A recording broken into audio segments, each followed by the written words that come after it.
Magandang araw, ito ang lagay ng panahon ngayong June 5, 2026.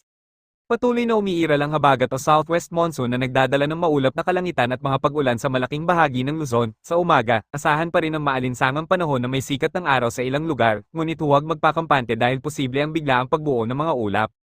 Pagsapit ng hapon hanggang gabi, mas mataas ang tsansa ng kalat-kalat na pag-ulan at pagkidlat-pagkulog. Ang ilang lugar ay maaaring makaranas ng malalakas na buhos ng ulan na posibleng magdulot ng pagbaha sa mabababang lugar at pagguho ng lupa sa mga bulubundukin.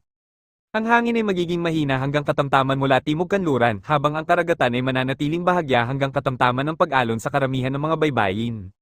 Mataas pa rin ang UV index kapag sumisilip ang araw, kaya ugaliing uminom ng sapat na tubig at umiwas sa matagal na pagbibilad sa init. Paalala sa mga magsasaka, mangingisda, at mga biyahero, magdala ng payong o kapote at patuloy na bantayan ang mga susunod na abiso ng pag-asa, lalo na kung may thunderstorm sa inyong lugar. Maging alerto at laging unahin ang kaligtasan. Magandang araw sa inyong lahat.